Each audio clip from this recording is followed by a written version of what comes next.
അന്ന് ISM യുവജനങ്ങളുടെ ഒരു ശക്തമായ പിന്തുണയോടുകൂടി നമ്മുടെ പ്രസ്ഥാനത്തിലുള്ള ഒരു ആദർശ വ്യതിയാനത്തിന്റെ തുടക്കം സംഭവിച്ചപ്പോൾ ആ 2000-ന് ശേഷമുള്ള കാലഘട്ടങ്ങളിൽ നിരവധി യോഗങ്ങളും ചർച്ചകളുമൊക്കെ ഈ വിഷയത്തിൽ നടന്നിട്ടുണ്ട്.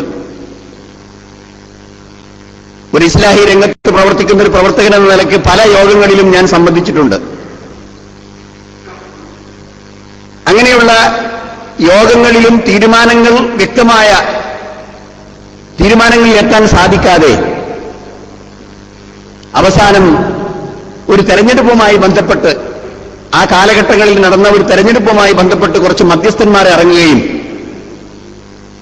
അങ്ങനെ പരസ്പരം വളരെ ശക്തമായി അങ്ങോട്ടും ഇങ്ങോട്ടും അഭിപ്രായ ഭിന്നതയിലുള്ള രണ്ട് വിഭാഗത്തെയും യോജിപ്പിക്കുന്നതിന് വേണ്ടിയുള്ളവർ ശ്രമങ്ങൾ നടത്തുകയും ചെയ്തു.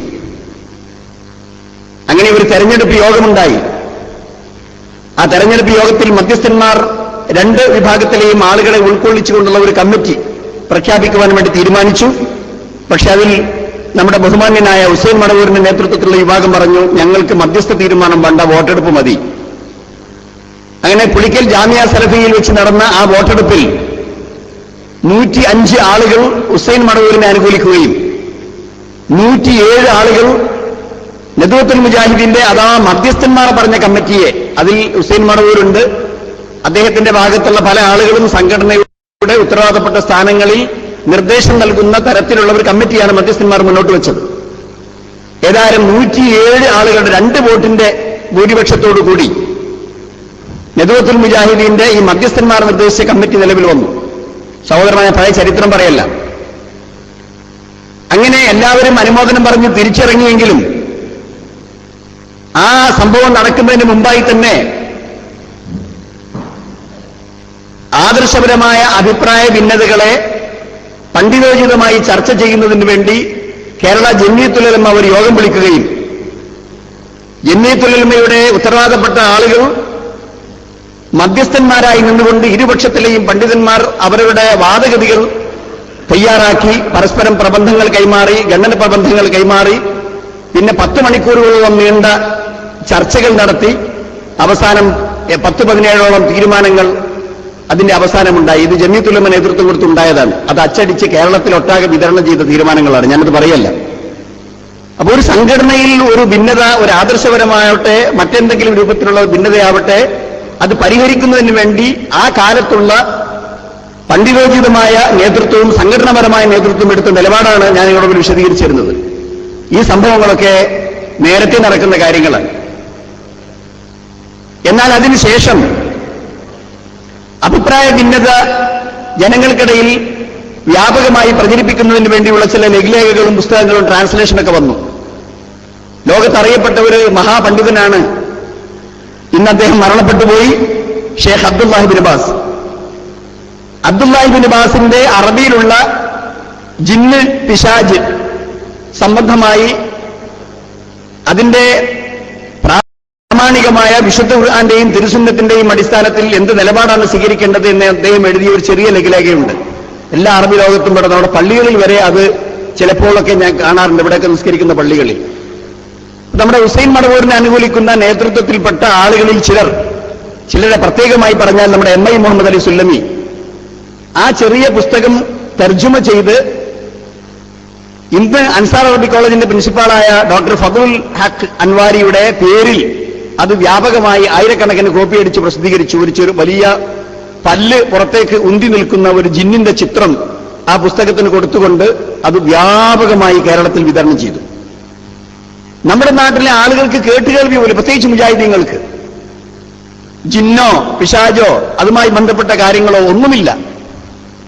പക്ഷെ അവരിൽ ഇവരുണ്ടാക്കാൻ ശ്രമിച്ച ഒരു ചിന്ത എന്താണെന്ന് വെച്ചാൽ, കേരള നദുവത്തുൽ മുജാഹിദീൻ അതിന്റെ മതപരമായ ആശയങ്ങൾ മുഴുവൻ എടുക്കുന്നത് ഗൾഫിലെ മതപണ്ഡിതന്മാരിൽ നിന്നാണ്. ആ ഗൾഫിലെ മതപണ്ഡിതന്മാരിൽ പ്രമുഖനായ ഷെയ്ഖ് അബ്ദുല്ലാഹി ബിൻ ബാസിന്റെ ഈ വിഷയത്തിലുള്ള ഒരു പുസ്തകമാണിത്. അദ്ദേഹം ഇതിൽ പറഞ്ഞ കാര്യങ്ങൾ കേൾക്കൂ, മനസ്സിലാക്കൂ എന്നൊക്കെ പറഞ്ഞുകൊണ്ട് അദ്ദേഹത്തിന്റെ ഒരു തർജുമ അത് മലയാളത്തിലേക്ക് പരിഭാഷപ്പെടുത്തിക്കൊണ്ട് ആളുകൾക്ക് നൽകി വസ്വാസുണ്ടാക്കി. അതിനു പുറമെ നിരന്തരമായി കേരളത്തിലൊട്ടാകെ പൊതുവേദികളിൽ, നടുറോഡുകളിൽ അവർ പ്രസംഗിച്ചു. മുജാഹിദ് പ്രസ്ഥാനം അന്ധവിശ്വാസത്തിലേക്ക് പോകുന്നു, അനാചാരങ്ങളിലേക്ക് പോകുന്നു. ചരിത്രപരമായി അന്ധവിശ്വാസത്തിനും അനാചാരത്തിനും എതിരായി സമരം ചെയ്ത് പണ്ഡിതോചിതമായി മറുപടി പറഞ്ഞിട്ടുള്ള ഈ പ്രസ്ഥാനം ഇന്നിതാ അന്ധവിശ്വാസത്തിലേക്ക് പോകുന്നു എന്ന് പറഞ്ഞുകൊണ്ട്, ഇത് ചില്ലറ കാര്യമല്ല, പത്രസമ്മേളനങ്ങളിലാകട്ടെ, പൊതുവേദികളിലാകട്ടെ, പ്രസംഗങ്ങളിലാകട്ടെ നമ്മുടെ മടവൂർ സുഹൃത്തുക്കൾ വ്യാപകമായി പ്രചരിപ്പിച്ചു. ഈ കുവൈത്തിൽ തന്നെ ഈ കാര്യം പറയാൻ വേണ്ടി അബ്ബാസിയിലെ ചില ഓഡിറ്റോറിയങ്ങളിൽ അവർ നിരന്തരം പരിപാടി നടത്തിയിരുന്നു. ഓർമ്മയുണ്ടോന്നറിയില്ല. ചിലതിനെല്ലാം ഗണ്ണനം എന്ന നിലയ്ക്ക്, മറുപടി എന്ന നിലയ്ക്ക്, അന്ന് ആളുകളെ തെറ്റിദ്ധരിപ്പിക്കാൻ സാധ്യതയുണ്ട് എന്ന നിലയ്ക്ക് നമ്മുടെ റൌഫ് നദ്വിയും അതുപോലെയുള്ള പണ്ഡിതന്മാരുമൊക്കെ അതിന് ഗണ്ണനം പറഞ്ഞിരുന്നു. പള്ളികളിലെ മിമ്പറുകളിൽ വെച്ച് അവർ സംസാരിച്ചപ്പോൾ അതിന് തന്നെ മിമ്പറുകളിൽ വെച്ച് മറുപടി പറഞ്ഞിരുന്നു. വിഷയം ഇത് തന്നെ. ഇന്നെന്താണോ നടക്കുന്ന ചർച്ച അത് തന്നെ അന്നത്തെയും ചർച്ച. ജിന്ന് തന്നെ, പിശാചി തന്നെ വിഷയം.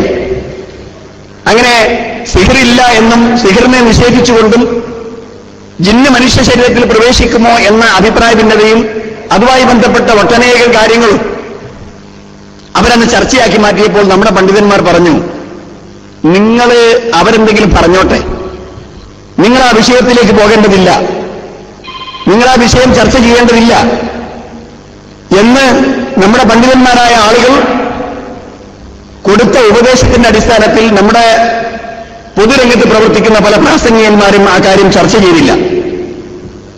നേരെ മറിച്ച് അവർ നിരന്തരമായി പറഞ്ഞപ്പോൾ കുറച്ച് കഴിഞ്ഞപ്പോൾ നമ്മുടെ പണ്ഡിതന്മാർ പറഞ്ഞു, ഒരുപാട് ആളുകൾ തെറ്റിദ്ധരിച്ചു പോകുന്നുണ്ട്.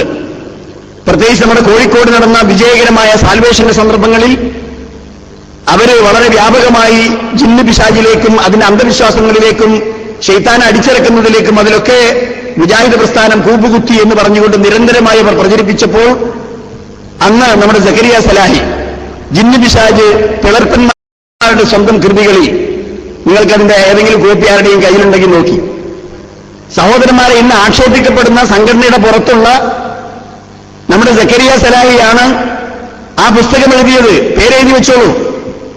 ആ പുസ്തകം പരിശോധിച്ച് യോഗ്യമാണ് എന്ന് അഭിപ്രായം പറഞ്ഞത് ഇന്ന് നദുവത്തുൽ മുജാഹിദിന്റെ general secretary A P Abdul Khader മൗലവിയാണ്. അദ്ദേഹമാണ് ആ പുസ്തകം പ്രസിദ്ധീകരിക്കുവാൻ വേണ്ടി അനുവാദം കൊടുത്തത്. അങ്ങനെ ആ പുസ്തകം വ്യാപകമായി വിതരണം ചെയ്യപ്പെട്ടു. മടവൂർ വിഭാഗം അവരുടെ പ്രസിദ്ധീകരണങ്ങളിലും മാസികകളിലും അവരുടെ പുസ്തകങ്ങളിലും അവരുടെ ഗ്രന്ഥങ്ങളിലും അവരുടെ ലേഖനങ്ങളിലും പറഞ്ഞിട്ടുള്ള അതേ കാര്യങ്ങൾ ക്രോഡീകരിച്ചുകൊണ്ടുള്ള ഒരു പുസ്തകം. ആ പുസ്തകം വളരെ ഉപകാരപ്പെട്ടു. അത് കൊടുക്കുന്നതോടുകൂടി നമ്മുടെ പണ്ഡിതന്മാരായ ആളുകളോട് നമ്മുടെ ആളുകൾ പറഞ്ഞു, നിങ്ങൾ കുറച്ച് മറുപടി പറയാൻ തുടങ്ങണം. കാരണം അവർ പലയിടത്തും കുറെ കാലങ്ങളായി ഇത് പറഞ്ഞു നടക്കുന്നു. ഇനി മറുപടി പറയാതിരുന്നാൽ ആളുകൾ പറഞ്ഞ് തെറ്റിദ്ധരിച്ചു പോകും, പലർക്കും തെറ്റായ ധാരണ വന്നിട്ടുണ്ട്. അങ്ങനെ മറുപടി പറയാൻ തീരുമാനിച്ചു. സഹോദരന്മാരെ, കേരളത്തിലെ മിക്ക പ്രധാനപ്പെട്ട നഗരങ്ങളിലും ഗ്രാമങ്ങളിലും ജിന്ന് പിശാച് സംബന്ധമായി നമ്മുടെ മടവൂർ സുഹൃത്തുക്കൾ ഉണ്ടാക്കിയിട്ടുള്ള ആശയക്കുഴപ്പത്തിന് മറുപടി പറയുന്ന വേദികളിൽ ഒന്നിച്ചുണ്ടായിരുന്ന പണ്ഡിതന്മാരാണ് ഇന്ന് ചേരിതിരിഞ്ഞ് അഭിപ്രായ ഭിന്നതയിൽ അകപ്പെട്ടത്. നമ്മുടെ ബഹുമാന്യനായ അനസ് മുസ്ലിയാർ, ഹനീഫ കായക്കൊടി, അബ്ദുറഹ്മാൻ സലഫി, സക്കരിയ സലാഹി, അതുപോലെ തന്നെ വേറെ ഈ രംഗത്തുള്ള ഹാരിസ് ഇബ്നു സലീം, ഇങ്ങനെ എണ്ണിയാൽ ഒടുങ്ങാത്ത ഇന്ന് രംഗത്തുള്ള മുഴുവൻ പണ്ഡിതന്മാരും ഒരേ വേദിയിൽ ഒരേ സ്വരത്തിൽ ഈ വിഷയം പരാമർശിക്കുകയും അതിന് മറുപടി പറയുകയും ചെയ്തു. ധാരാളക്കണക്കിന് സീഡികൾ ഇന്നും ഹയാത്തിലുണ്ട്. കാരണം സീഡി അത് വളരെ വ്യാപകമായി വിതരണം ചെയ്യപ്പെടുന്ന, വ്യാപകമായ ആളുകൾ കേൾക്കുന്ന ഒരു ജ്വരം പോലെ സമൂഹത്തിൽ പ്രചരിക്കുന്ന ഒരു കാലഘട്ടമായിരുന്നു അത്. അതുകൊണ്ട് വി സി ഡികളായിട്ട്, ഡി വി ഡി ഒക്കെ ഇപ്പോൾ വന്നതാണ്, വി സി ഡികളായി കുവൈത്തിൽ തന്നെ ധാരാളക്കണക്കിന് സീഡികൾ ഈ വിഷയങ്ങളുമായി ബന്ധപ്പെട്ട് നമ്മൾ വിതരണം ചെയ്തിട്ടുണ്ട്. ഇന്ന് ഏറ്റവും വലിയ തലവേദന അതാണ്. അന്ന് പറഞ്ഞ കാര്യങ്ങൾ എന്ത് ചെയ്യുമെന്നുള്ളതാണ്. ഇന്ന് രാവിലെ ഞാനൊരു സീഡി കേട്ടു. ഇന്ന് രാവിലെ അത് നെറ്റിൽ വന്നതാണ്. എന്റെ നാട് പുളിക്കലാണ്, കൊണ്ടോട്ടിക്കടുത്ത് പുളിക്കൽ. അന്ന് മടവൂരിൽ വിഭാഗം അവിടെ ഒരു പ്രസംഗം നടത്തിയിട്ട് അതിന് മറുപടി പറയാൻ വേണ്ടി അനസ് മുസ്ലിയാരെ കൊണ്ടുവരികയും ഈ അനസ് മുസ്ലിയാര് മടവൂർ വിഭാഗത്തിന് മറുപടിയായി പറഞ്ഞൊരു പ്രസംഗം അദ്ദേഹം അതിൽ ഉയർത്തിപ്പിടിക്കുന്നത് തന്നെ നമ്മുടെ ഡോക്ടർ ഉസ്മാൻ സാഹിബിന്റെ വൈബ് എന്ന പുസ്തകമാണ്. വൈബ് ഡോക്ടർ ഉസ്മാൻ സാഹിബ് ദീർഘകാലം കേരള ഹിദായത്തുൽ മുജാഹിദിന്റെ പ്രസിഡന്റായിരുന്നു. അദ്ദേഹത്തിന്റെ ഒരുപാട് ഗ്രന്ഥങ്ങൾ ഈ വിഷയകമായ അദ്ദേഹത്തിന് ലേഖനങ്ങളുണ്ട്. മുഖ്യശത്രു എന്ന അദ്ദേഹത്തിന്റെ പുസ്തകം നിങ്ങൾ വാങ്ങി വായിക്കേണ്ട ഒരു പുസ്തകമാണ്. അദ്ദേഹം എഴുതിയിട്ടുള്ള വൈബ് കുവൈത്ത് കേരള ഇസ്ലാഹി സെന്റർ ജമിയത്ത് ഇഹിയാത്തുൽ അസ്ൽ ഇസ്ലാമിയുടെ സഹായത്തോടുകൂടി കുവൈത്തിൽ ആയിരക്കണക്കിന് കോപ്പി അടിച്ച് വിതരണം ചെയ്ത പുസ്തകമാണത്. വ്യാപകമായി വിതരണം ചെയ്ത പുസ്തകം. അങ്ങനെ ആ പുസ്തകം ഉയർത്തിപ്പിടിച്ചുകൊണ്ടാണ് അവർ പറയുന്നത്, ഇവിടെ ശ്രദ്ധിക്കും എന്താണ് അവിടെ വ്യാപകമായി ഈ പുസ്തകം വിതരണം ചെയ്തു. അങ്ങനെ ഈ വൈബി എന്ന പുസ്തകം ഉയർത്തിപ്പിടിച്ചുകൊണ്ട് അദ്ദേഹം പറയുന്നു, ഉസ്മാൻ സാഹിബിന്റെ സമർത്ഥനം ആപേക്ഷിക വൈബ്, യഥാർത്ഥ വൈബ് അഥവാ എന്താണ് വൈബ്? ഈ പ്രപഞ്ചത്തിന്റെ അപ്പുറത്തുള്ള കാര്യകാരണ ബന്ധങ്ങൾക്കപ്പുറത്തുള്ള ഈ പ്രപഞ്ചത്തിന്റെ ഭരണത്തിലും നിയന്ത്രണത്തിലുമുള്ള ഒരു വൈബുണ്ട്. ആ വൈബല്ല ആപേക്ഷിക വൈബ് എന്ന് പറയുന്നത്. ആപേക്ഷിക വൈബ് എന്ന് പറഞ്ഞാൽ നമുക്ക് ചിലപ്പോൾ മനുഷ്യർക്ക് അത് വൈബായിരിക്കാം. കാരണം പൂച്ച രാത്രി കാണുന്നത് ചിലപ്പോൾ മനുഷ്യൻ കാണില്ല. ഇതൊക്കെ അനസ് മുസ്ലിയാറുകളിൽ കിട്ടും. നെറ്റിലൊക്കെ വന്നു കഴിഞ്ഞ കാര്യങ്ങളാണ്. വളരെ മുമ്പ് അദ്ദേഹം ഒരിക്കൽ ചെയ്തൊരു പ്രസംഗം.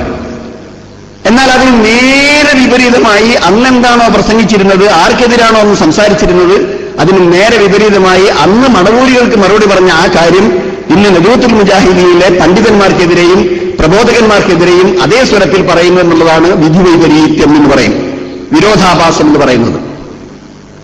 സഹോദരന്മാരെ, ഞാൻ ആ വിഷയമൊക്കെ ഇവിടെ നമ്മുടെ മുജാഹിദ് ബാരിശ്ശേരി ക്ഷണിച്ച് ഈ വിഷയത്തിൽ ഒരു പരിപാടി കുവൈത്ത് കേരള ഇസ്ലാഹി സെന്റർ സംഘടിപ്പിക്കുന്നത്. നേരെ മറിച്ച് അതിന്റെ വേദികളിൽ, സംഘടനാ യോഗങ്ങളിൽ, അതിന്റെ യൂണിറ്റുകളിലോ അല്ലെങ്കിൽ അതിന്റെ കൗൺസിലിലോ അതിന്റെ എക്സിക്യൂട്ടീവിലോ അതിന്റെ ദായിമാരുടെ മീറ്റിംഗിലോ ഈ വിഷയം ചർച്ച ചെയ്തിട്ടുണ്ട്. കാരണം ഇതൊരു ജീവനുള്ള നാട്ടിൽ ചർച്ച ചെയ്യപ്പെടുന്ന ഒരു വലിയ സംഭവമാണ്. അതുകൊണ്ട് തന്നെ ഈ സംഭവത്തെ സംബന്ധിച്ച ഒരു ചർച്ച നമുക്ക് അവഗണിക്കാൻ കഴിയില്ല. അതുകൊണ്ട് നമ്മൾ നമ്മുടെ പ്രവർത്തകന്മാരെ മാത്രം വിളിച്ചുകൂട്ടി പ്രമാണങ്ങളുടെ അടിസ്ഥാനത്തിൽ ഖുർആൻ എന്ത് പറയുന്നു, സുന്നത്ത് എന്ത് പറയുന്നു എന്ന് നമ്മുടെ ദായിമാർക്കിടയിൽ ചർച്ച ചെയ്തു, നമ്മുടെ കൗൺസിലിൽ ചർച്ച ചെയ്തു, നമ്മുടെ എക്സിക്യൂട്ടീവിൽ ചർച്ച ചെയ്തു, ഒക്കെ ചെയ്തു. എന്നാൽ പൊതുജനങ്ങളോട് ഈ ഒരു വിഷയം ഈവൻ നമ്മുടെ പ്രധാനപ്പെട്ട ഖുതുബകളിൽ പോലും, പള്ളികളിൽ പോലും അതിന്റെ ധാർമ്മികമായ, അതിന്റെ മതപരമായ ചില വിഷയങ്ങളെക്കുറിച്ചുള്ള സൂചനകൾ പറയുക എന്നതല്ലാതെ നമ്മൾ ഒരിക്കലും പറഞ്ഞിട്ടില്ല. നേരെ മറിച്ച് ഈ പള്ളിയിൽ തന്നെ 4 ഖുതുബകളോളം സിഹിറിനെ നിഷേധിച്ചുകൊണ്ട് മുഹമ്മദ് മുസ്തഫ സല്ലല്ലാഹു അലൈഹി വസല്ലം സിഹിർ ബാധിച്ചവനാണെന്ന് വിശ്വസിച്ചാൽ അത് ഖുർആനെ നിഷേധിക്കലാകും. ഒരു പള്ളിയുടെ മിമ്പറിൽ വെച്ച് വളരെ പ്രധാനമായി അഹ്ലുസുന്നത്ത് വൽ ജമാഅത്തിന്റെ മുഴുവൻ പണ്ഡിതന്മാരും അംഗീകരിക്കുന്ന സഹീഹുൽ ബുഖാരി എന്ന് ഖുർആൻ കഴിഞ്ഞാൽ മുസ്ലിം ലോകം പ്രമാണമായി അംഗീകരിക്കുന്ന സഹീഹുൽ ബുഖാരിയിൽ അടക്കം വന്ന ഒരു ഹദീസിനെ ആശയം അത് ഖുർആനെതിരായതുകൊണ്ട് തള്ളിക്കളയണം എന്ന സന്ദേശമാണ് യഥാർത്ഥത്തിൽ ഈ മലയാള പള്ളിയുടെ മിമ്പറിൽ വെച്ച് ആളുകൾക്ക് നൽകിയിട്ടുള്ളത്. സഹോദരന്മാരെ, അപ്പോൾ പോലും ഇങ്ങനെ പള്ളി മിമ്പറുകൾ ഇത്തരം പ്രധാനപ്പെട്ട ഒരു ചർച്ചകൾക്ക് വേദിയാക്കരുത് എന്ന് വിചാരിച്ചുകൊണ്ട് സൂക്ഷ്മത പാലിക്കുന്നവരായിരുന്നു കുവൈത്ത് കേരള ഇസ്ലാഹി സെന്ററിന്റെ പ്രബോധകന്മാർ. എന്നാൽ നമ്മുടെ നാട്ടിൽ ഇതുപോലെയുള്ള വിഷയങ്ങളൊക്കെ വന്നപ്പോ നമ്മൾ നമ്മുടെ പണ്ഡിത നേതൃത്വത്തോടും സംഘടനാ നേതൃത്വത്തോടും ആവശ്യപ്പെട്ടത്, ഇത് പൊതുജനങ്ങളോട് നമ്മുടെ അങ്ങാടിയിൽ ഇങ്ങനെ പാട്ടാക്കുന്നതിന് പകരം ഈ വിഷയം നമ്മുടെ പണ്ഡിത സഭ ചർച്ച ചെയ്യട്ടെ, ആ പണ്ഡിതന്മാർ ആ വിഷയത്തിൽ ഒരു തീരുമാനമെടുക്കട്ടെ. എന്തെല്ലാം വിഷയങ്ങൾ അഭിപ്രായ ഭിന്നത ഉണ്ടാകുമ്പോൾ അതിനല്ലേ ജമിയത്തുൽ ഉലമ. ഇങ്ങനെ ജമിയത്തുൽ ഉലമയുടെ ഈ വിഷയത്തിലുള്ള ഇടപെടൽ ഉണ്ടായി അതിനൊരു തീരുമാനമുണ്ടാകണം. പൊതുജനങ്ങളോട് ഇത് പറയാൻ തുടങ്ങിയ, വിശദീകരണം തടയാൻ തുടങ്ങിയപ്പോൾ ആളുകൾ ചേരിയാവുകയും പരസ്പരം പല രൂപത്തിലുള്ള കലഹങ്ങളും വിദ്വേഷങ്ങളും വെറുപ്പും അങ്ങനെ അകൽച്ചയും ഒക്കെ സംഭവിക്കുകയും ചെയ്യുന്നുണ്ട്. അത് പാടില്ല എന്ന് നമ്മൾ പറഞ്ഞുകൊണ്ട് കുവൈത്ത് കേരള ഇസ്ലാഹി സെന്ററിന്റെ ജനറൽ കൗൺസിൽ, അതിന്റെ കൗൺസിലിൽ ഏകകണ്ഠമായി ചർച്ച ചെയ്ത് ഒരു തീരുമാനമെടുത്ത് നമ്മുടെ നേതൃത്വത്തെ ഒരു കത്തറിയിച്ചു. സഹോദരന്മാരെ, നിങ്ങളുടെ അറിവിന് വേണ്ടി ഇസ്ലാഹി സെന്റർ എന്ന പ്രസ്ഥാനത്തെക്കുറിച്ച് പല രൂപത്തിലുള്ള തെറ്റിദ്ധാരണകളും ഇവിടെ പറഞ്ഞു പരത്തുന്നുണ്ട്. പല രൂപത്തിൽ അതിന് നേതൃത്വം കൊടുക്കുന്ന നേതൃത്വത്തെക്കുറിച്ചും നേതൃത്വത്തിലുള്ള സഹോദരന്മാരെക്കുറിച്ചും അതിന്റെ പ്രവർത്തകരെക്കുറിച്ചും അതിന്റെ കാര്യങ്ങളെക്കുറിച്ചും പല രൂപത്തിലുള്ള തെറ്റിദ്ധാരണകളും പറഞ്ഞ് പ്രചരിപ്പിക്കുന്നുണ്ട്.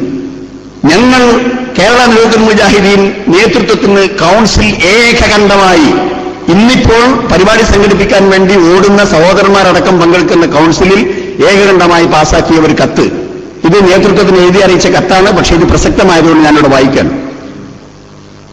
കുവൈത്ത് കേരള ഇസ്ലാഹി സെന്റർ 2012 സെപ്റ്റംബർ 7 ചേർന്ന കേന്ദ്ര കൗൺസിലിന്റെ ഏകകണ്ഠമായ തീരുമാനപ്രകാരം കേരള നേതൃത്വ മുജാഹിദീൻ സംസ്ഥാന സമിതിക്കും കേരള ജംഇയ്യത്തുൽ ഉലമ സംസ്ഥാന സമിതിക്കും മുമ്പാകെ ബോധിപ്പിക്കുന്നത്: മാന്യരെ, അസ്സലാമു അലൈക്കും വറഹ്മത്തുള്ളാഹി വബറകാതുഹു. ഈയിടെയായി നമ്മുടെ പ്രസ്ഥാനം അഭിമുഖീകരിക്കുന്ന അത്യന്തം ഖേദകരമായ അവസ്ഥാവിശേഷങ്ങളിൽ ഇസ്ലാഹി സെന്ററിന്റെ മുഴുവൻ പ്രവർത്തകരും അങ്ങേയറ്റം ദുഃഖത്തിലും മനോവേദനയിലുമാണ്. പ്രസ്ഥാനത്തിന്റെ പണ്ഡിതരും പ്രബോധകരും ചേരിതിരിഞ്ഞു നിൽക്കുകയും ഔദ്യോഗികമായും അല്ലാതെയും നടന്നുകൊണ്ടിരിക്കുന്ന വിശദീകരണങ്ങളിൽ പരസ്പരം ആശയപരമായും അല്ലാതെയും വിമർശിക്കുകയും ചെയ്തു വരുന്നത് നമ്മുടെ മഹത്തായ ആദർശ പ്രസ്ഥാനവും അതിന്റെ നേതാക്കളും പ്രബോധകരും പ്രവർത്തകരും സമൂഹമധ്യത്തിൽ വളരെയേറെ അപഹാസിക്കാനിടയാക്കി എന്നത് പറഞ്ഞറിയിക്കേണ്ടതില്ലല്ലോ. അടിസ്ഥാനപരമായ ആദർശ വിഷയങ്ങളിൽ തന്നെ പരസ്പരം തർക്കിക്കുകയും ഒരു വിഭാഗം പണ്ഡിതരെ ശിർക്ക് പ്രചാരകരായി മുദ്രകുത്തുകയും സംഘടനകത്തെ ആഭ്യന്തര പ്രശ്നങ്ങൾ പൊതുജന സംസാരത്തിന് വിഷയമായി മാറ്റുകയും ചെയ്ത ഇന്നത്തെ അവസ്ഥയിൽ പിശാചും നമ്മുടെ ആദർശ ശത്രുക്കളും വളരെയേറെ സന്തോഷത്തിലാണ്. സംഘടനാപരമായ ഐക്യവും ഭദ്രതയും തകർന്നുവന്നതിനേക്കാൾ വിവാദ വിഷയങ്ങളിൽ ഈയിടെ നാം ഉന്നയിച്ച ചില പുതിയ വിശദീകരണങ്ങൾ നിമിത്തം ആദർശപരമായ നമ്മുടെ വിശ്വാസതയും സത്യസന്ധതയും സമൂഹമധ്യത്തിൽ സംശയിക്കപ്പെടുന്ന ദുരവസ്ഥയിൽ നാം എത്തിച്ചേർന്നു എന്നതാണ് ഗുരുതരമായ പ്രതിസന്ധി. കുബൂരികളും മടവൂരികളും ജമാഅത്തുകാരും മാത്രമല്ല മങ്കട ജുബൈറിന്റെ ആളുകൾ പോലും നമ്മുടെ ഈ ആശയ പ്രതിസന്ധി മുതലെടുക്കുവാനും സമൂഹത്തിൽ പരമാവധി ആശയക്കുഴപ്പമുണ്ടാക്കുവാനും കിളങ്ങി ശ്രമിച്ചുകൊണ്ടിരിക്കുന്നു. തെളിവുകളുടെ അടിസ്ഥാനത്തിൽ മടവൂർ വിഭാഗത്തിനെതിരെ നാം ഉന്നയിച്ച ആശയവ്യതിയാനങ്ങൾ കേവലം ആരോപണമാണെന്ന് നമ്മുടെ പുതിയ നിലപാടുകൾ തെളിയിക്കുന്നുവെന്നും അതിനാൽ സംഘടനാ നേതൃത്വം മാപ്പ് പറയണമെന്നും വരെ അവർ ഇതിനകം പരസ്യമായി ആവശ്യപ്പെട്ടു കഴിഞ്ഞു. ഇപ്പോഴത്തെ ദയനീയാവസ്ഥയിൽ നിന്ന് പ്രസ്ഥാനത്തെ കരകയറ്റാനും ആദർശപരവും സംഘടനാപരവുമായ ഐക്യം പുനഃസ്ഥാപിച്ച് ഖുർആനെയും സുന്നത്തിനെയും എല്ലാവർക്കും ഒറ്റക്കെട്ടായി തൗഹീദി പ്രബോധനവും അനുബന്ധമായ ഇസ്ലാമിക ആദർശ പ്രചരണവും നിർവഹിക്കുവാനുമുള്ള സാഹചര്യമൊരുക്കാനും ആത്മാർത്ഥവും പരിപക്വവുമായ പരിശ്രമങ്ങൾ നമ്മുടെ സംഘടനാ നേതൃത്വത്തിൽ നിന്നും പണ്ഡിത സഭയിൽ നിന്നും ഉണ്ടായി കാണാൻ ഞങ്ങൾ ആഗ്രഹിക്കുന്നു. മടവൂർ വിഭാഗത്തിന്റെ വിഷയത്തിൽ നാം ചെയ്തതുപോലെ ഇപ്പോഴത്തെ അഭിപ്രായ വ്യത്യാസങ്ങളെ നമ്മുടെ പണ്ഡിത സഭ മുമ്പാകെ പ്രമാണബദ്ധമായ പഠന പരിശോധനകൾക്കും സുതാര്യമായ ചർച്ചകൾക്കും വിധേയമാക്കി തെളിവിന്റെ അടിസ്ഥാനത്തിൽ ശരിയായ നിലപാടിലും യോജിച്ച തീരുമാനത്തിലും എത്താനുള്ള സംവിധാനം KNM, KJU, കേരള നേതൃത്വ മുജാഹിദീൻ, കേരള ജംഇയ്യത്തുൽ ഉലമ നേതൃത്വം മുൻകൈയെടുത്ത് ഏർപ്പെടുത്തണമെന്ന് നമ്മുടെ പ്രസ്ഥാനത്തിന്റെ ഗുണകരമായ ഭാവിയും അള്ളാഹുവിന്റെ പൊരുത്തവും മുൻനിർത്തി ഞങ്ങൾ ആവശ്യപ്പെടുന്നു. പ്രസ്ഥാനത്തോട് ഗുണകാംക്ഷ പുലർത്തുന്ന അറബി പണ്ഡിതന്മാരുടെ തദ്വിഷയമുള്ള നിലപാടുകൾ ചോദിച്ചറിയുന്നതും ഫലവത്തായിരിക്കും. KK സക്കരിയ സലാഹിക്കതിൽ സംഘടനയെടുത്ത അച്ചടക്ക നടപടികൾ പുനഃപരിശോധിക്കുകയും അദ്ദേഹത്തിന്റെ അറിവും കഴിവും നമ്മുടെ ആദർശ പ്രബോധന രംഗത്ത് തുടർന്നും ഉപയോഗപ്പെടുത്തുകയും ചെയ്യണമെന്നും മേൽപ്പറഞ്ഞ ചർച്ചയിൽ തീരുമാനമാകുന്നതുവരെ വിവാദ വിഷയങ്ങളിലുള്ള എല്ലാ വിശദീകരണങ്ങളും നിർത്തിവെച്ച് നമ്മുടെ സമ്മേളന പ്രചരണ പ്രവർത്തനങ്ങളുമായി ഒത്തൊരുമിച്ച് ശക്തമായി മുന്നോട്ട് പോവുകയും എല്ലാവർക്കും പങ്കാളിത്തമുള്ള ജില്ലാ കൺവെൻഷനുകൾ സംഘടിപ്പിച്ച് നമ്മുടെ കൂട്ടായ്മ പൊതുസമൂഹത്തെ ബോധ്യപ്പെടുത്തുവാനും അവസരമൊരുക്കണമെന്നും ഞങ്ങൾ ഗുണകാംക്ഷപൂർവ്വം അഭ്യർത്ഥിക്കുന്നു. മഹത്തായ ഒരു ആദർശത്തിനു വേണ്ടി പ്രമാണങ്ങളെ അവലംബിച്ച് തികഞ്ഞ ഐക്യത്തോടെ പ്രവർത്തിച്ചുവെന്ന നമ്മുടെ പ്രസ്ഥാനത്തിന് ആ പഴയ നല്ല നാളുകളിലേക്ക് മടങ്ങാനും അങ്ങനെ അള്ളാഹുവിന്റെ സഹായത്തിനും സ്നേഹത്തിനും അർഹരാവുന്ന ആദർശ പടയണിയായി മുന്നേറാനും സാധിക്കുന്നതിനായി എല്ലാ അനൈക്യങ്ങളും ആശയക്കുഴപ്പങ്ങളും മാറ്റിവെച്ച് നമുക്ക് ഒന്നിച്ച് പരിശ്രമിക്കാം. അള്ളാഹു അനുഗ്രഹിക്കുമാകട്ടെ. കുവൈത്ത് കേരള ഇസ്ലാഹി സെന്ററിന് വേണ്ടി president PN Abdul Latheef Madani, general secretary TP Muhammad Abdul Azeez. ഞങ്ങൾ ഒപ്പിട്ട് കേരള നേതൃത്വ മുജാഹിദീൻ നേതൃത്വത്തിന് കൊടുത്ത ഒരു കത്തിന്റെ കോപ്പിയാണ് ഞാൻ ഇവിടെ വായിച്ചത്. സഹോദരന്മാരെ, ഈ വിഷയത്തിൽ പണ്ഡിതോചിതമായ അതിന്റെ പണ്ഡിത സഭകളിൽ ചർച്ച ചെയ്ത് പക്വമായ ഒരു തീരുമാനം സമൂഹത്തെ അറിയിക്കുക എന്നതിൽ കവിഞ്ഞ് തെരുവുകളിൽ ഇത് ചർച്ചയാക്കി മാറ്റിയപ്പോൾ അത് പാടില്ല, അങ്ങനെ ചെയ്യരുത്, ഇത് പണ്ഡിതന്മാർക്കിടയിലേക്ക് മടക്കണം എന്നാണ് ഇസ്ലാഹി സെന്റർ ആവശ്യപ്പെട്ടിട്ടുള്ളത്. അതിന്റെ പുറമെ കുവൈത്ത് കേരള ഇസ്ലാഹി സെന്ററിന്റെ പ്രവർത്തകന്മാർ നിർബന്ധിച്ചതുകൊണ്ട് കേരള നേതൃത്വ മുജാഹിദീന്റെ സംസ്ഥാന എക്സിക്യൂട്ടീവിലെ ഒരു അംഗം എന്ന നിലക്ക് അതിന്റെ ഒരു യോഗത്തിൽ എനിക്ക് ക്ഷണം കിട്ടിയപ്പോൾ ഞാനതിൽ പങ്കെടുക്കാൻ വേണ്ടി കുവൈത്തിൽ നിന്ന് പോയി. ആ യോഗത്തിൽ ഓരോരുത്തരും ചർച്ച ചെയ്യുന്ന കൂട്ടത്തിൽ ഞാൻ അവിടെ എഴുന്നേറ്റ് നിന്ന് നമ്മുടെ സംഘടനാ പ്രശ്നങ്ങൾ ചർച്ച ചെയ്തു. അതിലും ഞാൻ ആവശ്യപ്പെട്ടു, ഇതേ ആവശ്യം നമ്മൾ ദയവായി ഇത്തരം വിഷയങ്ങളിൽ എന്താണ് ലോക പണ്ഡിതന്മാരുടെ കാഴ്ചപ്പാട്, എന്താണ് നമ്മൾ അംഗീകരിക്കുന്ന, ബഹുമാനിക്കുന്ന, ആദരിക്കുന്ന പണ്ഡിതന്മാർ ഈ വിഷയത്തിൽ എന്താണ് പറഞ്ഞത്? അതുപോലെ ഇങ്ങനെയുള്ള കാര്യങ്ങളൊക്കെ പരിശോധിച്ച് ഒരു തീരുമാനത്തിൽ എത്തുന്നതുവരെ നമ്മൾ ഇത് പൊതുസമൂഹത്തിൽ ചർച്ചയാക്കുന്നത് ഒഴിവാക്കണം. ഇത് ഞാനതിൽ ആവശ്യപ്പെട്ടിട്ടുണ്ട്. അതുപോലെ തന്നെ പല പൊതുവേദികളിലും വ്യക്തമായ ഹദീസിനെതിരെയും സുന്നത്തിനെതിരെയും ഒക്കെ സംസാരിക്കുന്ന ചില സംസാരങ്ങൾ ശ്രദ്ധയിൽപ്പെട്ടത് ഒരു സംഘടനാ യോഗം എന്ന നിലയ്ക്ക് ഞാനതിൽ പരാമർശിച്ചിട്ടുണ്ട്. വളരെ പരിഹാസ്യപൂർവ്വം മുഹമ്മദ് മുസ്തഫ സല്ലല്ലാഹു അലൈഹി വസല്ലമിന്റെ ഹദീസുകളെയും വചനങ്ങളെയും അദ്ദേഹം പറഞ്ഞ സുന്നത്തുകളെയും പരിഹസിക്കുന്ന നിലപാട് നമ്മുടെ ചില പ്രബോധകന്മാർ എടുത്ത് ഉപയോഗിക്കുന്നുണ്ട്. അത് നിയന്ത്രിക്കണം സംഘടന എന്ന ഉദാഹരണ സഹിതം ഞാൻ അവിടെ പറഞ്ഞിട്ടുണ്ട്. MSM-ഉം ISM-ഉം വളരെ കർമ്മയോഗികളായ പ്രവർത്തകന്മാരാണെന്നും ഈ കഴിഞ്ഞ കാലഘട്ടത്തിൽ അവരുടെ പ്രവർത്തനങ്ങൾ കൊണ്ട് ഒരുപാട് മാറ്റങ്ങൾ നമ്മുടെ മലയാള മണ്ണിൽ ഉണ്ടായിട്ടുണ്ടെന്നും യുവജനങ്ങൾക്ക് ദിശാബോധം നൽകുന്നതിലും വിദ്യാർത്ഥി ജനങ്ങൾക്ക് ഇസ്ലാമികമായ ചിന്ത നൽകുന്നതിലും വളരെയധികം ശുഷ്കാന്തി കാണിച്ചിട്ടുള്ള ഈ രണ്ട് വിഭാഗത്തെയും നമ്മൾ സമാധാനപൂർവ്വം അവരിൽ തെറ്റുണ്ടെങ്കിൽ ഉപദേശിച്ച് തിരുത്തി അവരുടെ പ്രവർത്തനത്തിന് വേണ്ട പ്രോത്സാഹനം കൊടുത്ത് അവരെ കൂട്ടിപ്പിടിക്കണമെന്നും നിങ്ങൾക്ക് വേണ്ടി, ഇസ്ലാഹി സെന്ററിന് വേണ്ടി ഞാൻ അവിടെ ആവശ്യപ്പെട്ടിരുന്നു. വളരെ നല്ല നിലക്കാണ് എന്റെ അവിടെയുള്ള അഭിപ്രായങ്ങളെ കേന്ദ്ര നേതൃത്വം കേട്ടതും അവർ മറുപടി പറഞ്ഞതും ഒക്കെ അങ്ങനെ തന്നെയാണ്. പക്ഷേ നടപടിക്രമങ്ങളിൽ നമ്മൾ കാണുന്നത് നേരെ വിപരീതമാണ്. നിർഭാഗ്യകരമെന്നോ ഭാഗ്യമെന്നോ പറയാം, ISM-നെയും MSM-നെയും പിരിച്ചുവിടുവാനുള്ള തീരുമാനമെടുത്ത യോഗത്തിലും എന്റെ സാന്നിധ്യമുണ്ടായിരുന്നു. സ്വാഗത പ്രസംഗമുണ്ട്, നന്ദി പ്രകടനം വരെ ഞാൻ അവിടെ ഉണ്ട്. പക്ഷേ അങ്ങനെ അഭിപ്രായം വന്നപ്പോൾ ഒരു വ്യത്യസ്ത ശബ്ദം അത് എന്റേതായിരുന്നു. പാടില്ല. ഈ കാലഘട്ടങ്ങളിൽ നമ്മുടെ യുവജനങ്ങൾക്കിടയിൽ പ്രവർത്തിച്ച് ഒരുപാട് നന്മകൾ നമ്മുടെ സമൂഹത്തിന് നൽകിയിട്ടുള്ള യുവജനങ്ങൾ, ആ യുവജനങ്ങൾ, അതുപോലെ തന്നെ നമ്മുടെ വിദ്യാർത്ഥി വിഭാഗം MSM മുജാഹിദ് സ്റ്റുഡൻസ് മൂവ്മെന്റ്, അവരിൽ എന്ത് വീഴ്ചകളുണ്ടെങ്കിലോ നമുക്ക് പറഞ്ഞു നന്നാക്കാം. പക്ഷെ അവരെ പിരിച്ചുവിടുന്നത് ശരിയല്ല. ഞാൻ അതിനെ വിയോജിക്കുന്നു. വ്യക്തമായ എന്റെ വിയോജിപ്പ് ഞാൻ അവിടെ രേഖപ്പെടുത്തുന്നു. പക്ഷെ തീരുമാനം നേരത്തെ തന്നെ സമ്മേളനത്തിന് മുമ്പ് തന്നെ പറഞ്ഞു കേൾക്കുന്ന ഒരു തീരുമാനമാണ്. സമ്മേളനം വരെയൊക്കെ ഇങ്ങനെ പോവുള്ളൂ. സമ്മേളനം കഴിഞ്ഞാൽ ആദ്യം ചെയ്യുന്നത് ഈ രണ്ട് വിഭാഗത്തെയും പിരിച്ചുവിടലാണ് എന്ന് തീരുമാനമെടുത്തു വെച്ചതുകൊണ്ട് സമ്മേളനാനന്തരം കൂടിയ ഒരു എക്സിക്യൂട്ടീവിൽ അത് പിരിച്ചുവിടാൻ തീരുമാനിച്ചു. സഹോദരന്മാരെ, പിന്നീട് കാണുന്നത് നമുക്കൊക്കെ സങ്കടമുണ്ടാക്കുന്ന കാര്യങ്ങളാണ്. പലപ്പോഴും യോഗത്തിലെ തീരുമാനങ്ങൾ പോലും യോഗത്തിൽ ചർച്ച ചെയ്യാതെ മിനിറ്റ്സിൽ രേഖപ്പെടുത്തുകയും അത് തീരുമാനമായി പുറത്തറിയുകയും ചെയ്യുന്നു. അതിൽ എനിക്ക് തന്നെ സാക്ഷിയായ ഒരു തീരുമാനമുണ്ട്. ഞാൻ സ്വാഗതം മുതൽ നന്ദി പ്രകടനം വരെ പങ്കെടുത്ത ഒരു സംഘടനാ യോഗത്തിൽ ജുബൈൽ ഇസ്ലാഹി സെന്റർ സംബന്ധമായ ഒരു ചർച്ചയും അവിടെ വന്നിട്ടില്ല. പക്ഷെ പിന്നീട് ജുബൈൽ, നമ്മുടെ സൗദി അറേബ്യയിലെ ജുബൈൽ ഇസ്ലാഹി സെന്ററിന്റെ കമ്മിറ്റിയെ ഒഴിവാക്കി പുതിയ കമ്മിറ്റിയെ ഉത്തരവാദിത്വം ഏൽപ്പിക്കുന്നതിന് വേണ്ടിയുള്ള ഒരു സർക്കുലറിൽ 12-ാം തീയതി, അഥവാ നമ്മുടെ സമ്മേളനം കഴിഞ്ഞതിന് ശേഷമുള്ള ജനുവരി 12-ാം തീയതി കൂടിയ സംസ്ഥാന എക്സിക്യൂട്ടീവിന്റെ തീരുമാനം എന്ന് പറഞ്ഞു. അപ്പോൾ ഞാൻ പറഞ്ഞു, അങ്ങനെ ഒരു തീരുമാനം അതിൽ ചർച്ച ചെയ്തിട്ടില്ല. ഇനി അതിനേക്കാൾ വിചിത്രമായ ഒരു കാര്യം, ഇപ്പോൾ ഇന്ന് കഴിഞ്ഞ 9-ാം തീയതി ഒരു എക്സിക്യൂട്ടീവ് കൂടി, അതിൽ പങ്കെടുത്ത ആളാണ് നമ്മുടെ ഇടുക്കി ജില്ലാ പ്രസിഡന്റായ നമ്മുടെ ആസാദ് തീരുമാനത്തിൽ നല്ലൊരു പ്രവർത്തകനാണ്. ആ ആസാദ് ആ യോഗത്തിന്റെ തുടക്കം മുതൽ ഒടുക്കം വരെ ആ യോഗത്തിലുണ്ട്. അദ്ദേഹത്തെ പുറത്താക്കുന്നതോ അകത്താക്കുന്നതോ സംഘടനാപരമായ ഒരു അച്ചടക്കമോ ആ യോഗത്തിൽ ചർച്ച ചെയ്തിട്ടേയില്ല. എന്നാൽ തൊടുപുഴ പള്ളിയുമായി ബന്ധപ്പെട്ട ഒരു കേസിൽ ഒരു കേവിയേറ്റ് ചെയ്തപ്പോ അദ്ദേഹത്തെ സംഘടനയിൽ നിന്ന് 9/3/2013 ചേർന്ന സംസ്ഥാന സമിതി യോഗ തീരുമാനത്തിൽ അദ്ദേഹത്തെ പുറത്താക്കിയിരിക്കുന്നു എന്ന് കോടതിയിൽ എഴുതി കൊടുത്തിട്ടുണ്ട്. അതിപ്പോൾ ആസാദ് ചോദിക്കുന്നു, ഞാൻ രാവിലെ മുതൽ അവസാനം വരെ ആയി തുടങ്ങുന്നവർ ഒടുക്കം വരെ ഞാൻ അതിലുണ്ട്, അതിൽ ആസാദ് എന്ന് പറഞ്ഞൊരു ചർച്ച വന്നിട്ടില്ല. ഇപ്പോൾ കോടതിയിൽ കൊടുത്തതിൽ ഈ യോഗത്തിലെടുത്ത തീരുമാനത്തിന്റെ കത്താണ് കോടതിയിൽ കൊടുത്തിട്ടുള്ളത്. സഹോദരന്മാരെ, ഇതൊരു മതസംഘടനയാണല്ലോ. നമ്മുടെ നേതാക്കൾ ഒക്കെ നല്ലവരാണ്, ഒരുപാട് ത്യാഗം ചെയ്ത ആളുകളാണ്, ഒരുപാട് പരിശ്രമം ചെയ്ത ആളുകളാണ്. പക്ഷെ ആരൊക്കെയോ അവരെ തെറ്റായ ചില തീരുമാനങ്ങൾ എടുക്കാൻ വേണ്ടി പ്രേരിപ്പിക്കുന്നുണ്ട്. അവിടെയാണ് നമുക്ക് പ്രശ്നം. വളരെയധികം ത്യാഗപൂർണമായ പരിശ്രമങ്ങളുടെ ഈ സംഘടനയെ പടുത്തുയർത്തിയ ആളാണ് TP അബ്ദുൽ കോയ മദനി. അതേപ്രകാരം AP അബ്ദുൽ ഖാദർ മൗലവിയുടെ ഈ കാര്യത്തിലുള്ള പാരമ്പര്യത്തെ ആരും ചോദ്യം ചെയ്യേണ്ടതില്ല, ആർക്കും സാധ്യവുമല്ല.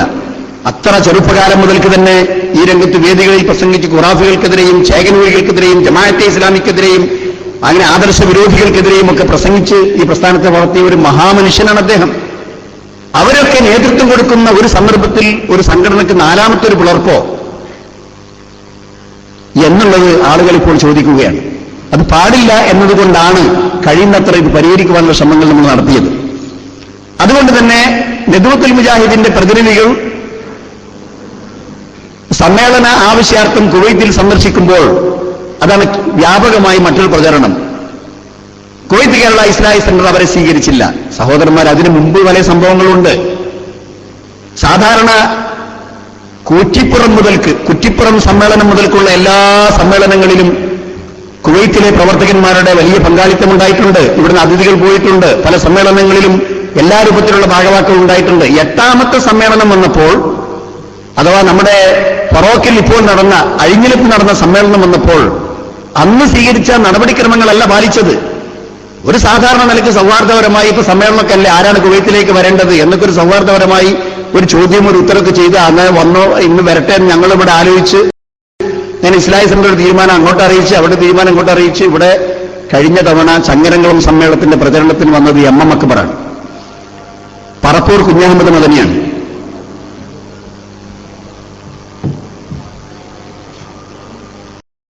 നിലക്ക് ഇപ്പൊ കഴിഞ്ഞ ചങ്ങരംകുളം സമ്മേളനത്തിന് 3 ആളുകൾ വന്നു. ഒന്ന് കുഞ്ഞഹമ്മദ് പറപ്പൂര്, MM അക്ബർ, മറ്റൊന്ന് മൊഹീദ്ദീൻ മദനി. ഈ കുവൈത്തിൽ നിന്ന് വളരെ വലിയ ഒരു സംഖ്യ അവരുടെ സഹായത്തോടുകൂടി അവരുടെ ശ്രമത്തോടുകൂടി ഇവിടുന്ന് കളക്ട് ചെയ്ത് നമ്മുടെ സമ്മേളനത്തിന് നമ്മൾ കൊടുക്കുകയുണ്ടായി. ആ പതിവിൽ നിന്ന് വ്യത്യസ്തമായി ഒരു സർക്കുലർ 4 പേരെ സമ്മേളന സന്ദർശനത്തിന് നിശ്ചയിച്ചുകൊണ്ട് ഒരു കത്താണ് ഗൾഫ് കോർഡിനേഷൻ മുഖേന ഇവിടെ വരുന്നത്. ഗൾഫ് കോർഡിനേഷൻ കമ്മിറ്റിയുടെ നിലവിലുള്ള പ്രസിഡന്റ് ഞാനാണ്, സെക്രട്ടറി ദുബായിലുള്ള CT ബഷീറാണ്. അദ്ദേഹം മുഖേനയാണ് ഒരു കത്ത് കിട്ടുന്നത്. ഈ കത്ത് കിട്ടിയപ്പോൾ നമ്മളോട് സംഘടനാ യോഗം കൂടി. ഒരുപാട് ദുരനുഭവങ്ങളുണ്ട്. 4 പേരെ നിർദ്ദേശിച്ചു. TP അബ്ദുൽ മദനി, M മുഹമ്മദ് മദനി, അബ്ദുറഹ്മാൻ സലഫി, അനസ് മുസ്ലിയാർ 4 പേരെ കൊണ്ടുവരണം എന്നാണ് ആ കത്തിൽ. അവർക്ക് വരണം, അതിനുവേണ്ടി സൗകര്യം ചെയ്യണമെന്നാണ്. ഞങ്ങൾ ആലോചിച്ചപ്പോൾ ഇതേ ഏതാണ്ട് വലിയ വ്യത്യസ്തമല്ലാത്ത ഈ സംഘം സൗദി അറേബ്യയിൽ പോയി, ഖത്തറിൽ പോയി, അവിടെയൊക്കെ ചില ദുരനുഭവങ്ങളുണ്ടായി. കാരണം അവിടെയൊക്കെ ഈ ജിന്നും പിശാചും വിശദീകരിച്ചിട്ട് ആളുകൾക്കിടയിൽ ചേരിതിരിവുകൾ ഉണ്ടാവുകയും അങ്ങനെ ജുബൈലിൽ ഇപ്പോൾ ഇസ്ലാഹി സെന്റർ 2 എണ്ണമാണ്. റിയാദിൽ പ്രശ്നങ്ങളാണ്. ജിദ്ദയിൽ ഇസ്ലാഹി സെന്ററിന്റെ സ്ഥാപനം പൂട്ടിക്കിടക്കുന്നു. മദ്രസ മാത്രമാണ് അവിടെ പ്രവർത്തിക്കുന്നത്. ഖത്തറിൽ നിലവിലുള്ള ഇസ്ലാഹി സെന്റർ ഉണ്ടായിരിക്കെ അതിന്റെ മുകളിൽ ഒരു സ്റ്റിയറിംഗ് കമ്മിറ്റി എന്ന് പറഞ്ഞ് വേറെ ഒരു സംവിധാനം അവിടെ സ്ഥാപിച്ചു. ഇങ്ങനെ സംഘടനയും സ്റ്റിയറിംഗ് കമ്മിറ്റിയുമായി ബന്ധപ്പെടുത്തി ഇസ്ലാഹി സെന്ററിനെ മരവിപ്പിച്ചു. ഇങ്ങനെ പല രൂപത്തിലുള്ള പ്രവർത്തനങ്ങളും ഈ വിശദീകരണങ്ങൾ കൊണ്ടൊക്കെ അവിടെ ഉണ്ടായതുകൊണ്ട് ഞങ്ങളിവിടെ കൂടിയാലോചിച്ചുകൊണ്ട് പറഞ്ഞു, നദ്വത്തുൽ മുജാഹിദീൻ പ്രസിഡന്റും ജമിയത്തുൽ ഉലമയുടെ സെക്രട്ടറിയും അബ്ദുള്ള കോയ മദനിയും M മുഹമ്മദ് മദനിയും ഇവിടെ വരട്ടെ. സംഘടനയിലേക്ക് സമ്മേളനത്തിലേക്ക് ആളെ ക്ഷണിക്കാനും അതിന്റെ ഫണ്ട് സ്വരൂപിക്കാനും ഇവർ എല്ലാം കൊണ്ടും പ്രാപ്തരാണല്ലോ. മറ്റ് 2 വ്യക്തികളെ സംബന്ധിച്ച് ഞങ്ങൾക്ക് അല്പം അഭിപ്രായ വ്യത്യാസമുണ്ട്. അതുകൊണ്ട് അവരുടെ സന്ദർശനത്തിന് അവരുടെ കാര്യം ഞങ്ങൾക്ക് അല്പം വിഷമമുണ്ടാക്കുന്നതാണ് എന്ന് കത്തെഴുതി അറിയിച്ചു. മാത്രമല്ല സൗകര്യങ്ങൾ ഇവിടെ ചെയ്തു. എന്നാൽ സഹോദരന്മാരെ, അതിനുശേഷം സംഘടനയ്ക്ക് യാതൊരു വിവരവുമില്ലാത്ത നിലക്ക് ഈ പറഞ്ഞ നമ്മുടെ അബ്ദുറഹ്മാൻ സലഫിയും നൂർ മുഹമ്മദ് നൂരിശയും MM അക്ബറും ഇവിടെ വന്നു. കുവൈത്ത് കേരള ഇസ്ലാഹി സെന്ററിന്റെ ഒരു പ്രവർത്തകരോടും ചോദിക്കേണ്ട ആവശ്യമില്ല. MM അക്ബറും കുവൈത്തിലെ ഇസ്ലാഹി സെന്ററും തമ്മിലുള്ള ബന്ധം ഞാനതൊന്നും വിശദീകരിക്കുന്നില്ല. ഒരത്ഭുതം എന്ന നിലക്ക് നിങ്ങളുടെ ഓർമ്മ ശരിയാണെങ്കിൽ ലിജ്നത്ത് താരീഫ് ബിൽ ഇസ്ലാം, ഇസ്ലാമിക് പ്രസന്റേഷൻ കമ്മിറ്റിയിൽ ഒരു ദായിയായി അദ്ദേഹം ഇവിടെ കുവൈത്തിൽ വരുന്നത് ജമാഅത്തെ ഇസ്ലാമിക്കാരുടെ സൗജന്യം കൊണ്ടല്ല. സാധാരണ ജമാഅത്തെ ഇസ്ലാമി സുഹൃത്തുക്കൾക്ക് വളരെയധികം സഹായം കിട്ടുന്ന ഒരു കേന്ദ്രമാണത് IPC. അതിൽ വിസ ശരിയായി ഇവിടെ ഒരു ദായിയായി 8 മാസം പ്രവർത്തിച്ച ആളാണ് MM അക്ബർ. ഒരുപാട് സംവാദങ്ങൾ അദ്ദേഹം ഇവിടെ നടത്തിയിട്ടുണ്ട്. ഒരുപാട് മതപ്രബോധന പരിപാടി നടത്തിയിട്ടുണ്ട്. ഏറ്റവും ഒടുവിലായി നമ്മുടെ മസ്ജിദുൽ കബീറിൽ നടന്ന ഇസ്കോൺ നമ്മുടെ വിദ്യാർത്ഥികളുടെ സമ്മേളനത്തിൽ ഒരു മുഖ്യ അതിഥിയായി അദ്ദേഹം ഇവിടെ വന്നിരുന്നു. ധാരാളക്കണക്കിന് ആളുകളുടെ മുമ്പിൽ അദ്ദേഹം പ്രസംഗിച്ചിരുന്നു. അങ്ങനെയുള്ള MM അക്ബർ കുവൈത്ത് കേരള ഇസ്ലാഹി സെന്ററിനെ വെല്ലുവിളിച്ചുകൊണ്ട് ഒരു സംഘം വരുമ്പോൾ അതിലെ ഒരു അംഗമായി വന്നതിൽ ഇവിടുത്തെ പ്രവർത്തകന്മാർക്കൊക്കെ അന്നും ഇന്നും ആ മനോവിഷമം തീർന്നിട്ടില്ല. അങ്ങനെ അദ്ദേഹം ഇവിടെ വന്നു. പക്ഷേ നമുക്ക് ഒരു സംഘടനാപരമായി അതിന്റെ മുന്നറിയിപ്പോ അതുമായി ബന്ധപ്പെട്ട ഒരു കോർഡിനേഷനൊന്നും ഇല്ലാതെ ഇവിടെ വന്ന ആളുകൾ എന്ന നിലക്ക് നമുക്ക് പ്രയാസമുണ്ടാക്കി അവരെ സ്വീകരിക്കാൻ നമുക്ക് സാധിച്ചില്ല. അതൊക്കെ സംഘടനാപരമായ വിഷയങ്ങളാണ്. അത് എല്ലാവർക്കും അറിയുന്ന കാര്യം തന്നെയാണ്. ഒരു സംഘടന ദീർഘനാളായി നമ്മുടെ മാതൃസംഘടനയുമായി നല്ല ബന്ധം, എല്ലാവിധ സഹായങ്ങളും സഹകരണങ്ങളും മാതൃസംഘടനയും അതിന് സംരംഭങ്ങൾക്കും ചെയ്തു കൊടുക്കുന്ന ഒരു നാട്. എല്ലാ അർത്ഥത്തിലും ഈ കാര്യമൊന്നും ഇവിടെയുള്ള ആളുകൾക്ക് മറഞ്ഞതല്ല. പല രൂപത്തിലുള്ള വിളിച്ചു പറയലുകളൊക്കെ ഉണ്ടെങ്കിലും ഇങ്ങനെയുള്ള ഒരു സമയത്ത്, ഒരു സന്ദർഭത്തിൽ ഇവിടെ നേരെ വന്ന് പെട്ടിയും സാധനങ്ങളും അവിടെ റൂമിൽ വെച്ച് ജമിയത്ത് യാത്രാസുൽ ഇസ്ലാമിയിൽ ചെന്ന് അവിടെ ഉത്തരവാദപ്പെട്ട ആളുകളെ കാണുന്നു. അപ്പോൾ ചോദിക്കുന്നു, അബ്ദുൽ ലത്തീഫ് മദനിയുടെ അദ്ദേഹം ദവാമിലാണ്, ഞാൻ അദ്ദേഹം കൂടി വരട്ടെ, നമുക്ക് ഒന്നിച്ച് സംസാരിക്കാം എന്ന് പറഞ്ഞു.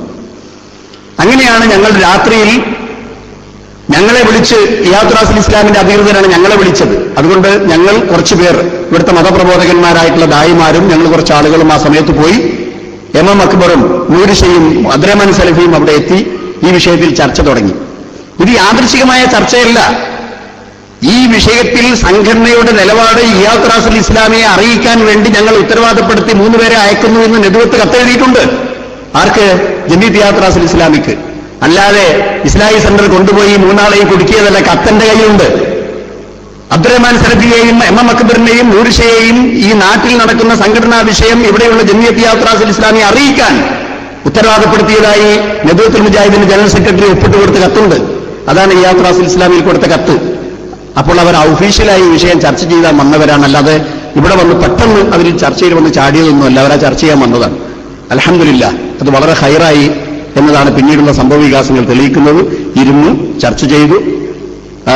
നദുവത്തുൽ മുജാഹിദിന്റെ വീക്ഷണം, നദുവത്തുൽ മുജാഹിദ് എന്ന് പറയുമ്പോൾ തെറ്റിദ്ധരിക്കണം. നദുവത്തുൽ മുജാഹിദ് എന്ന് പറയുന്നത് ഇപ്പോൾ ഉള്ള ഒരു സംഘടനാ സംവിധാനം എന്നല്ല, ഒരുപാട് പ്രവർത്തകർ ആ നിലപാടിനോട് യോജിപ്പില്ലാതെ മുജാഹിദുകളായി തന്നെ, നദുവത്തിന്റെ ആളുകളായി തന്നെ നാട്ടിലുണ്ട്, ഇവിടെയുണ്ട്. അപ്പൊ അവരുടെ വീക്ഷണം അവരവതരിപ്പിക്കുന്നു, നമുക്കുള്ള അഭിപ്രായം നമ്മളും പറയുന്നു. ഇതിന്റെ അവസാനം ജമിയത്ത് യാത്രാസുൽ ഇസ്ലാമിയുടെ ഉത്തരവാദപ്പെട്ട ആളുകൾ നിർദ്ദേശം വെക്കുന്നു. എന്തിനാണ് കൂട്ടരെ ഒരു സംഘടന, ഒരു ദഅവാ പ്രസ്ഥാനം, പതിറ്റാണ്ടുകളുടെ ഇസ്ലാമിക പ്രബോധന ചരിത്രമുള്ള ഒരു സംഘടന 2, 3, 4 കഷ്ണമാകാൻ പറ്റുന്ന ഒരു വിഷയമാണോ ഇത്? എന്തെല്ലാം വിഷയങ്ങളിൽ സഹാബത്തിനടക്കം മതപണ്ഡിതന്മാർക്കിടയിലും ഒക്കെ എന്തെല്ലാം രൂപത്തിലുള്ള അഭിപ്രായ വ്യത്യാസങ്ങളുണ്ട്. അവരൊക്കെ ഭിന്നിച്ചിട്ടുണ്ടോ? പരസ്പരം ആഹസിച്ചിട്ടുണ്ടോ? 4-5 ഗ്രൂപ്പുകളായിട്ടുണ്ടോ? അതുകൊണ്ട് പ്ലീസ് സ്റ്റോപ്പ് ഇറ്റ്. അവരുടെ ആകത്തുകയുള്ള നിർദ്ദേശം അതാണ്. ഇത് ഇനി നിങ്ങൾ ചർച്ച ചെയ്യരുത്.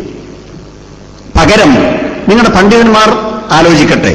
ഇനി നിങ്ങൾക്കതിന് സാധ്യമല്ലെങ്കിൽ സൗദി അറേബ്യയിലോ കുവൈത്തിലോ ഉള്ള പ്രമുഖരായ പണ്ഡിതന്മാരുടെ അടുക്കലേക്ക് നിങ്ങളത് കൊണ്ടുവരൂ, നമുക്കൊന്നിച്ചിരുന്ന് ചർച്ച ചെയ്യാം.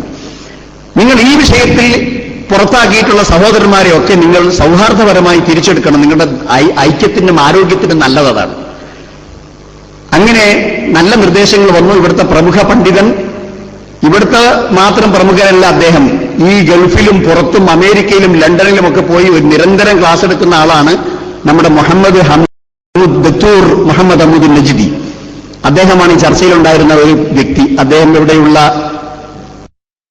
ബഹസുൽ ഇൽമിയുടെ ഗവേഷണ വിഭാഗത്തിന്റെ ചെയർമാനാണ്. അവരെ വിഷയിച്ച് പരിശോധിച്ച് ഫത്വ കൊടുക്കുന്ന കമ്മിറ്റിയുടെ ചെയർമാനാണ്. അദ്ദേഹമാണ് പങ്കെടുത്തത്, നിസ്സാര വ്യക്തിയല്ല. ഒന്ന് ജമിയത്ത് യാത്രാസുൽ ഇസ്ലാമിയുടെ ചെയർമാൻ താരിഖ് അൽ ഈസയാണ്. പിന്നെ ഈ നാട്ടിൽ നിന്ന് വന്ന 3 പേരും, ഞങ്ങൾ കുറച്ച് പ്രതിനിധികളും. ആ ചർച്ച ചെയ്തെടുത്തിട്ടുള്ള തീരുമാനം അതിനുശേഷം പിന്നീട് ഒരു രേഖയായി, ഒരു പ്രമാണമായി നാട്ടിലേക്ക് അറിയിച്ചതിന്റെ പരിഭാഷ നിങ്ങൾ പത്രങ്ങളിലൊക്കെ കണ്ടിട്ടുണ്ടാകും. മാധ്യമം അതിന്റെ ഏറെക്കുറെയുള്ള കാര്യങ്ങൾ വിശദീകരിച്ചിരുന്നു. ആ എഴുതിയ കത്തിന്റെ കോപ്പിയാണിത്. സമയമില്ല, ഏശയ്ക്ക് ശേഷം നമ്മുടെ മുജാഹിദ് ബാലുശ്ശേരിന്റെ പ്രസംഗമാണ്. ഈ 4 പേജുള്ള കരാറ് ജമിയത്ത് യാത്രാസുൽ ഇസ്ലാമി നാട്ടിലെ ആളുകൾക്ക് എഴുതിയ കത്താണ്. ഈ കത്തിനെ സംബന്ധിച്ച് വരെ പല രൂപത്തിലുള്ള വർത്തമാനമാണ് പുറത്ത് പറഞ്ഞു കേൾക്കുന്നതെങ്കിലും അതിനുവേണ്ടി ഞങ്ങൾ ഇതിനെക്കുറിച്ച് ആലോചിക്കുന്നുണ്ട്, ഇതിനെക്കുറിച്ചൊരു മറുപടി അറിയിക്കാം എന്ന് നെതുവത്ത് സമ്മേളനത്തിന് മുമ്പ് തന്നെ ഇതിന് മറുപടി അറിയിച്ചിട്ടുണ്ട്. പക്ഷെ വ്യക്തമായി ഇതിൽ പറഞ്ഞ ആശയം എന്താണ്, ഇന്ന് തർക്കത്തിലിരിക്കുന്ന ജിന്നി പിശാചി സംബന്ധമായി ഇതിൽ പറഞ്ഞ കാര്യങ്ങൾ എന്താണ്, എന്ത് സഹോദരന്മാരെ നമുക്കത് പരിശോധിക്കാൻ കഴിയാത്തത്? എന്താണ്? നമുക്ക് തെറ്റാണെങ്കിൽ തെറ്റാണെന്ന് അറിയിക്കണം. ഞാൻ നേരത്തെ കൗൺസിലിന്റെ സംയുക്ത തീരുമാനം, ഏകകണ്ഠമായ തീരുമാനം എന്ന് പറഞ്ഞുകൊണ്ട് നെതുവത്തിന് ഇസ്ലാഹി സെന്റർ കൊടുത്ത കത്ത് ഈ നിമിഷം വരെയും അതിനൊരു മറുപടി നെതുവത്ത് തന്നിട്ടില്ല. കത്ത് കിട്ടിയെന്നും പറഞ്ഞിട്ടില്ല, കിട്ടിയിട്ടില്ലെന്നും പറഞ്ഞിട്ടില്ല, ഞങ്ങൾ ചർച്ച ചെയ്തെന്നും പറഞ്ഞിട്ടില്ല, ഒന്നും പറഞ്ഞിട്ടില്ല. പകരം ഈ 3 സഹോദരന്മാരെ സ്വീകരിക്കാത്തത് എന്തുകൊണ്ട് എന്നൊരു വിശദീകരണം ചോദിച്ചപ്പോൾ ഞങ്ങൾ മറുപടി കൊടുത്തിട്ടുണ്ട്. അപ്പോ ഞാൻ പറയുന്നത് ഇതൊക്കെ വസ്തുതകളാണ്. ഇതൊന്നും സാധാരണ നിങ്ങളുടെ മുമ്പിൽ ഇങ്ങനെ വിശദീകരിക്കേണ്ട കാര്യങ്ങളല്ല. പക്ഷെ വ്യാപകമായി ഇപ്പോൾ മാധ്യമം പത്രത്തിന്റെ സഹായത്തോടുകൂടി ഇവിടെ ഇതാ 2, 3, 4 ഇങ്ങനെ പിളരുന്നു. നാട്ടിൽ നിന്ന് വന്ന സംഘടനയ്ക്ക് അയച്ചിട്ടുള്ള ഒരു സർക്കുലർ കൊണ്ടുപോയി പത്രത്തിന് കൊടുക്കുന്നു. പത്രം അത് അങ്ങനെ തന്നെ. അപ്പൊ ആ സഹോദരന്മാരോട് ചോദിച്ചപ്പോൾ അവർ പറഞ്ഞത് ഞങ്ങളിത് പത്രത്തിൽ പ്രസിദ്ധീകരിക്കാൻ കൊടുത്തതല്ല, ഞങ്ങൾ സംഘടന അംഗീകരിച്ച പ്രതിനിധികളാണെന്ന് ബോധ്യപ്പെടുത്താൻ കൊണ്ടുപോയി കൊടുത്തത് മാധ്യമത്തിന്റെ കയ്യിലാണ്, ബോധ്യപ്പെടുത്താൻ. എന്നിട്ട് അവരത് ഒന്നാം തരം മുതലാക്കി 2 വിഭാഗത്തിന്റെയും കാര്യങ്ങൾ വെച്ച് ഒരു വിഷയമില്ല. നമ്മളെ സംബന്ധിച്ചിടത്തോളം സഹോദരന്മാരെ, കുവൈത്ത് കേരള ഇസ്ലാഹി സെന്ററിന് ഈ വിഷയത്തിൽ ഇത് ഒരു പണ്ഡിതോചിതമായ തീരുമാനമുണ്ടാകേണ്ട വിഷയമാണ്, ഒരു ഇൽമിയായ വിഷയമാണ്. ഇതിൽ ധാരാളക്കണക്കിന് അഭിപ്രായങ്ങൾ പണ്ഡിത ലോകത്തിനുണ്ട്. അതുകൊണ്ട് ആ വിഷയത്തിൽ ഏതെങ്കിലും അറിവും കഴിവുമില്ലാത്ത ആളുകൾ അഭിപ്രായം പറഞ്ഞുകൊണ്ട് തർക്കിക്കേണ്ട വിഷയമല്ല എന്ന് വളരെ വ്യക്തമായി ഉള്ള ഒരു അഭിപ്രായമാണ് അന്നും ഇന്നും നിലവിലുള്ളത്. ചിലപ്പോൾ ഈ കാര്യങ്ങളിൽ പല വ്യത്യസ്തമായ വീക്ഷണങ്ങളും ഉണ്ടായിരിക്കാം. അതുകൊണ്ട് തന്നെ ഇതിൽ നിജസ്ഥിതി എന്താണ് എന്ന് ബോധ്യപ്പെടുത്തിക്കൊണ്ട് ആളുകളെ പറഞ്ഞ് ബോധ്യപ്പെടുത്തേണ്ട ഒരു ഉത്തരവാദിത്വം, ഒരു ചുമതലയും ഇസ്ലാഹി സെന്ററിന് ഉണ്ട് എന്നതുകൊണ്ടാണ് ഇന്ന് ഇങ്ങനെ ഒരു പരിപാടി ഇവിടെ സംഘടിപ്പിച്ചിട്ടുള്ളത്. അള്ളാഹുവിന്റെ അനുഗ്രഹത്താൽ ഇൻഷാ അല്ലാഹ് ഇശാ നമസ്കാരത്തിന് ശേഷം ഈ പരിപാടി ഇവിടെ തുടരും എന്ന് മാത്രമല്ല പല സംഗതികളും നിങ്ങളെ അറിയിക്കേണ്ടതുണ്ടായിരുന്നു. സമയത്തിന്റെ അഭാവം കൊണ്ട് ഞാൻ എന്റെ സംസാരം നിർത്തുകയാണ്. ഇശ കഴിഞ്ഞു വന്നാൽ നമ്മുടെ പ്രവർത്തകന്മാർ അതിഥികളായ ആളുകൾക്ക് ആദ്യം സീറ്റ് കൊടുക്കുക. നമ്മുടെ സജീവ പ്രവർത്തകന്മാരായ ആളുകൾ നിൽക്കുന്നത് പ്രവർത്തകന്മാരാകട്ടെ, ഇരിക്കുന്നത് അതിഥികളാകട്ടെ. ഒരുപാട് ആളുകൾ നമ്മുടെ ക്ഷണം സ്വീകരിച്ചുകൊണ്ട് ഇവിടെ എത്തിയിട്ടുള്ള അതിഥികളുണ്ട്. അവർക്ക് അത് സൗകര്യം ചെയ്തു കൊടുക്കുക. അസ്സലാമു അലൈക്കും.